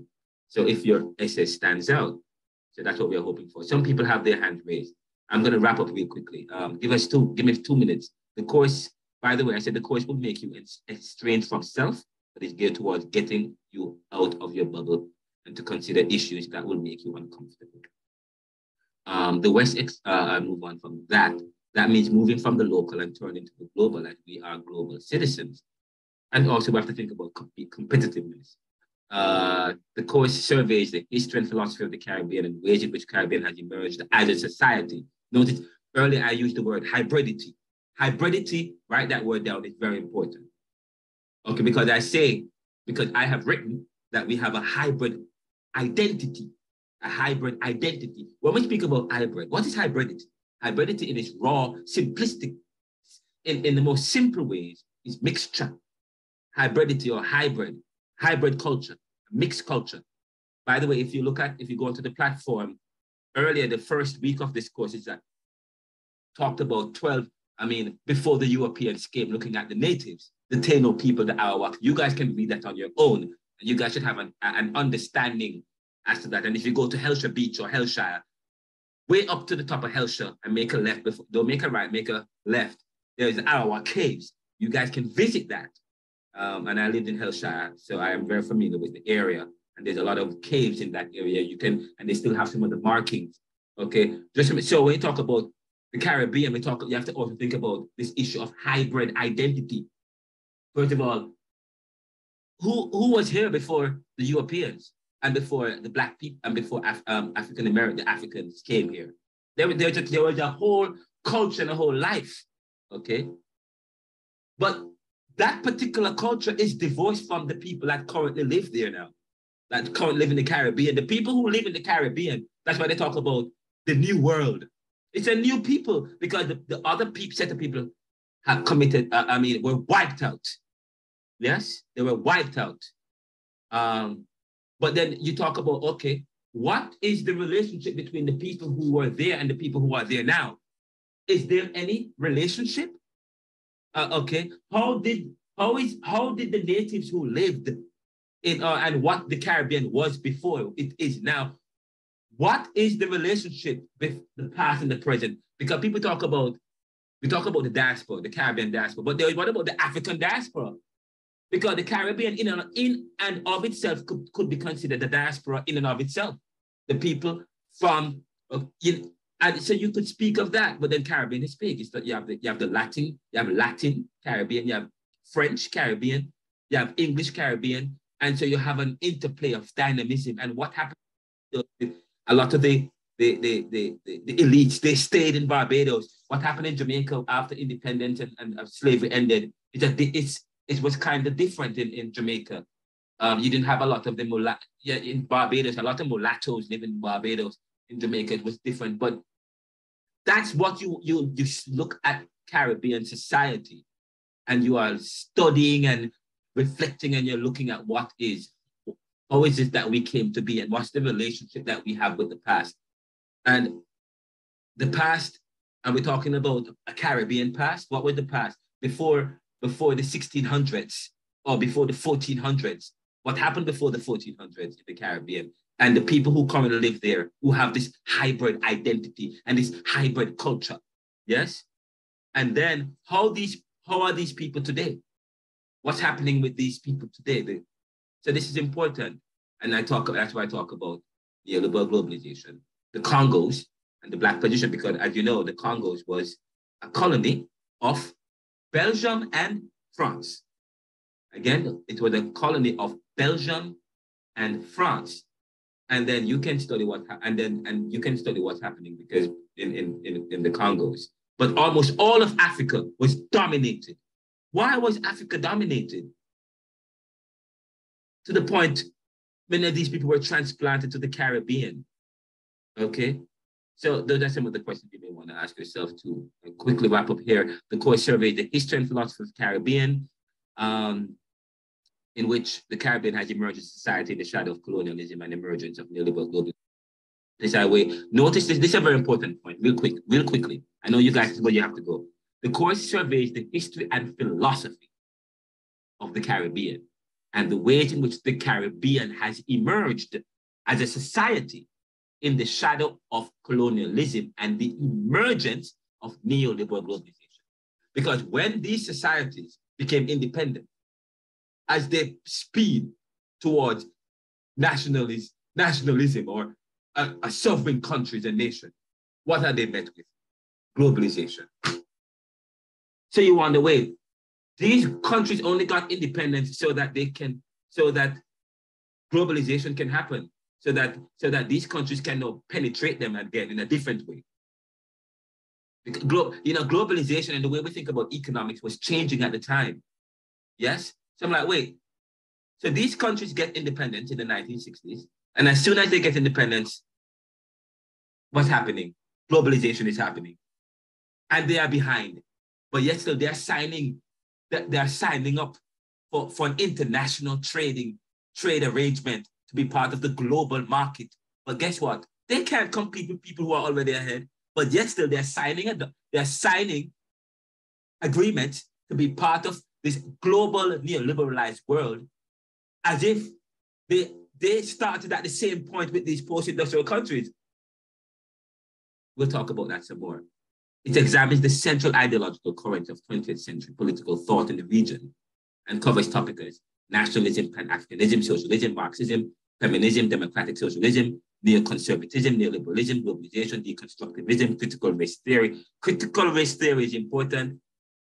I like critical race theory. We don't deal with critical race theory a lot because they say it, because you hear that, oh, Jamaica don't have racism, but we do. But not in the sense that we have it, not but probably it's a different way, what we have in terms of how the races or how people relate to each other. But probably it's not necessarily in terms, it's racial, but you look at it in terms of how you look at discrimination. You look at your black and brown, but brown there's still an issue of colorism. Color is still important, okay? But of course, and educational opportunities, so on and so forth. But critical race theory, strategy, and the foundations of knowledge and the hegemony of faith. Now, the reason why we have to look at critical race theory is not just an internal issue. It's not just what's going on in the local. Critical race theory, you have to look at it in the world. You have to look at it in terms of the world. So people might say in Jamaica, oh, we don't have a problem with race. But please remember that it's not, Jamaica as a whole, the dominant race is Black, okay? And if you talk about Blackness in the world, what happened to Black people in the world? Yes? Wherever they live, they experience lack.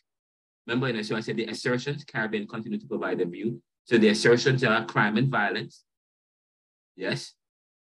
Lacking in innovation, beauty, but it is divorced from the people, the tourism, they're cornering on. By the way, if you listen to the podcast I just did on sports, politics, and immigration, I talk about immigration a little bit, and I share an article and I did about Biden's immigration problem.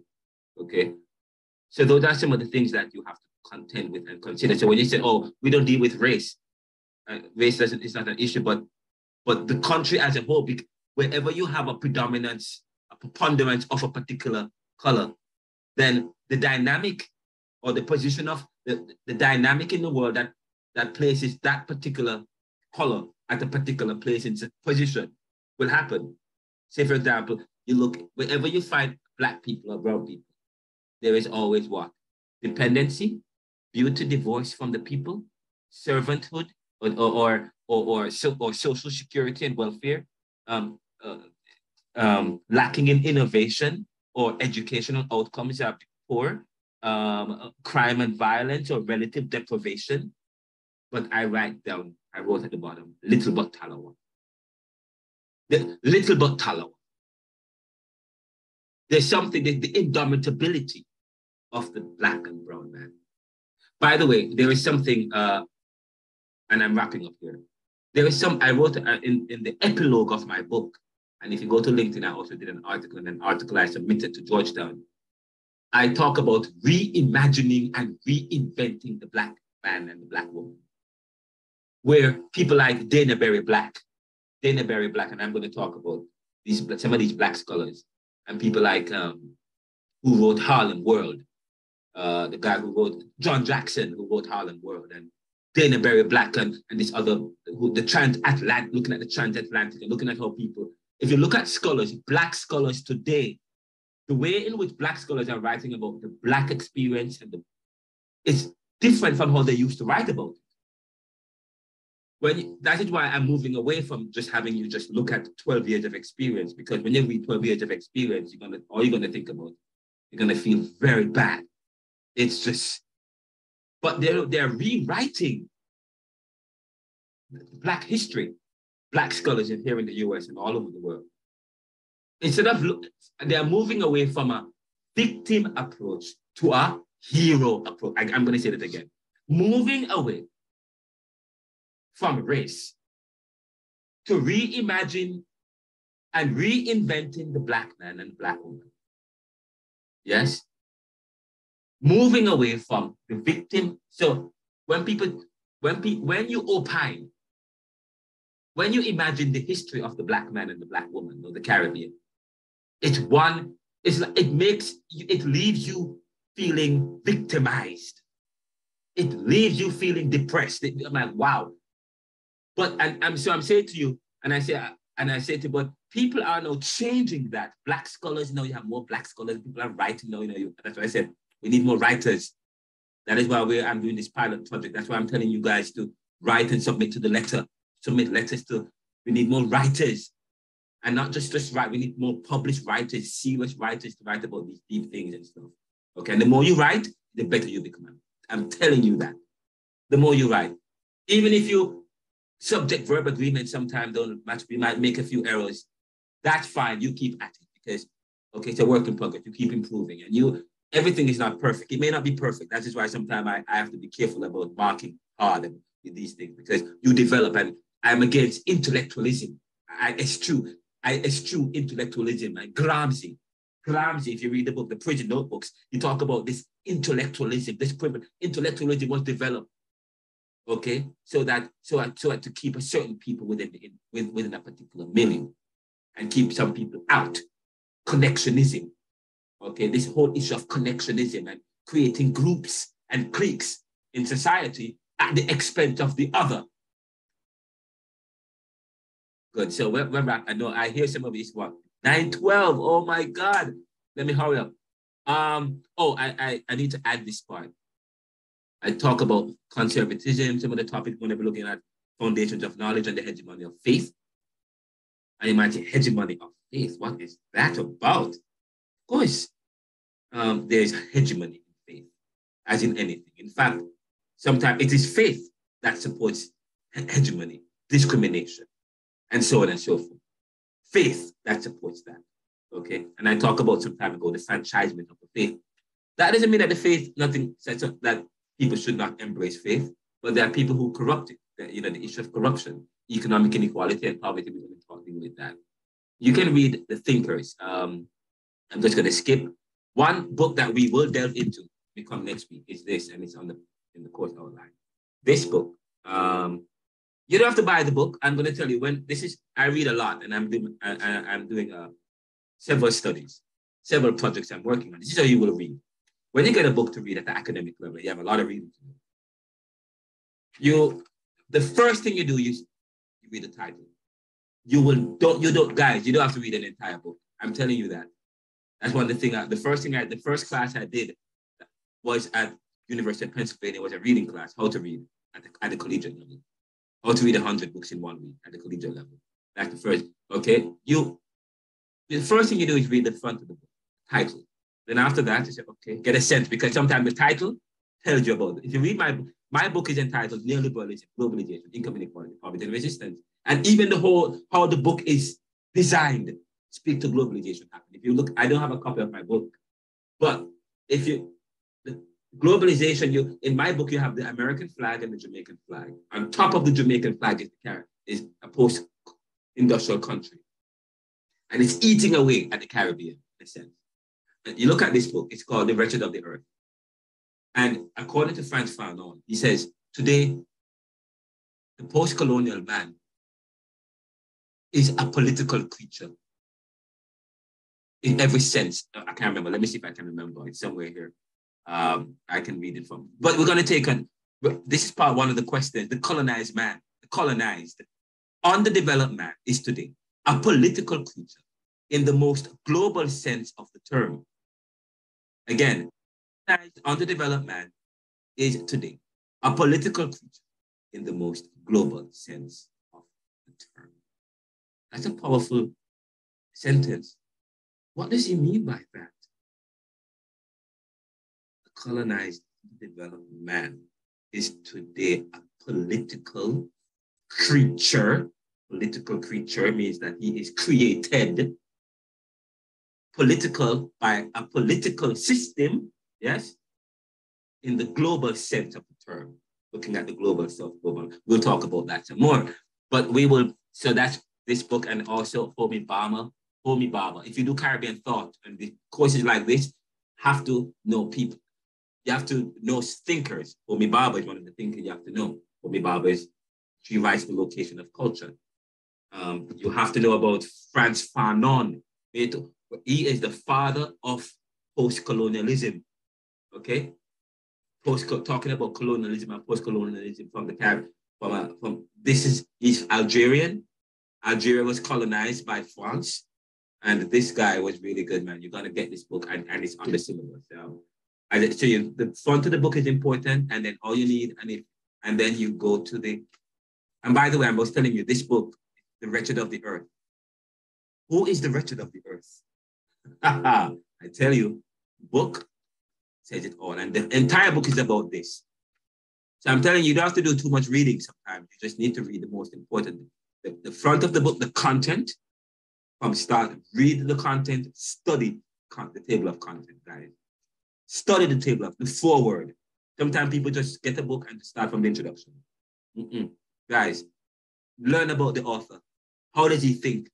What ideological principles or school of thought guide him? So that then when you read him, you can understand why he make the assertions or come to a conclusion. Yes? So you want to read, not just so you, let me look at this cover, The Wretched of the Earth. By Frantz. Who is Frantz Fanon? You want to read up about that guy. So when you get a book, once you can do that, you read up, you learn much about what he's writing about, then you get the gist of it. So that's what you want to do, guys. The title, and then you go to the and then you go to the, I don't know if other people are trying to join, and then you go to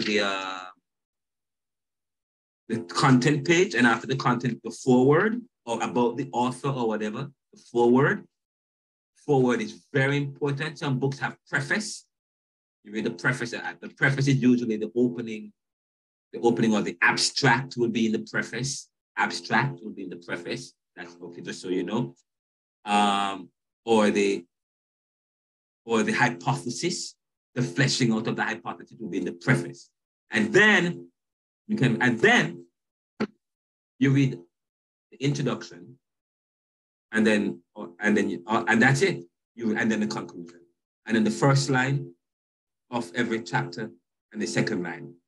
And we'll talk about that some more, about reading. And I'm going to share with you an article that speaks to reading, collegiate reading. You're going to find that quite interesting. And I'm going to give you a reading assignment. And in the reading assignment, I am going to facilitate a particular kind of reading. I want you to read it the way that I'm asking you to read, okay? I'm going to ask you to identify certain concepts. There are certain concepts. You want to look for the concepts. You want to look for the principles. What viewpoint shapes his conclusion? What methods is he using to, okay? When you read, you ask those questions, okay? What shapes his idea? Where did he go to school? Even when you do eisegesis or exegesis, sorry. Eisegesis is different from exegesis. Exegesis is a deep internal meaning. Eisegesis, if you want to do exegesis, okay? That's very important. So that when you read, you're doing exegesis really. As theologians and so on, you know exegesis, okay? But as I said to you, you don't have to read the entire thing. But you want to get the pretext and the post-text, or reading about his life and so on. So one of the readings, one of the assignments, one of the things that we will do later on, and you'll know about it. We're going to put that into perspective. By the way, all of you didn't get a chance to introduce yourself, and I am so sorry. I went on and on and on, and we were a little bit behind because of the class. So I apologize about that. And so when we come back to the next class, I'm going to give you a chance to introduce yourself some more. But I also want to use the discussion group in the online platform to reply to the comments, reply to my post, the welcome and introduction, and you introduce yourselves, create a post introducing yourselves, and what you hope to achieve, and so on and so forth.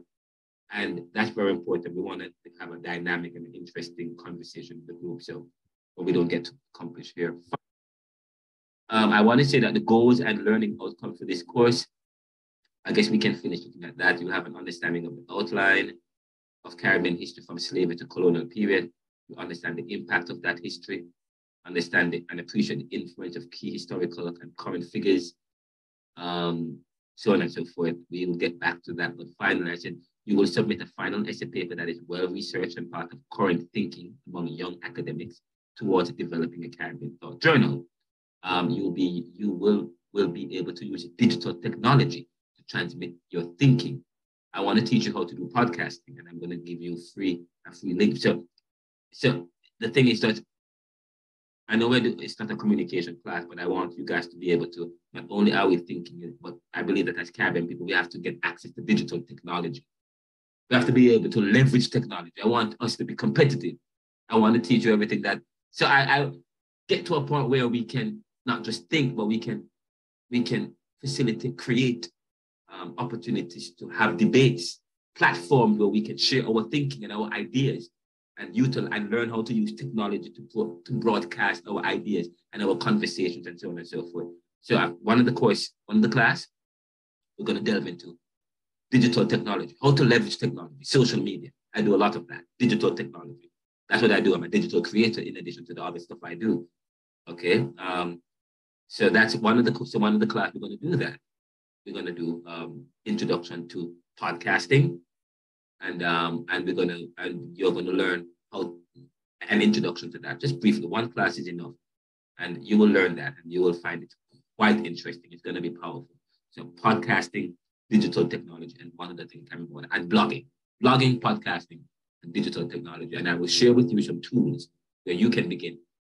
One of the things I want you guys to do, JTS student body should have a podcast. Yes? Where you sit down and talk about Caribbean issues and issues affecting the school.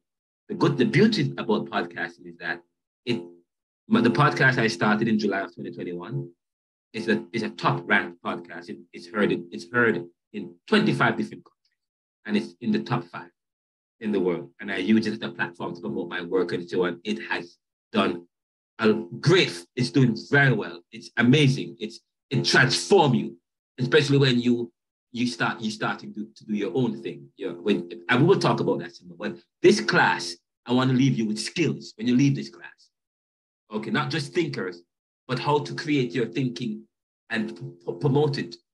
Okay, and not only that, you will have, when you're finished, you will have the phone numbers and contact information for the guests who will be coming to the class. Okay, when you leave this class, you will leave this class better than you came.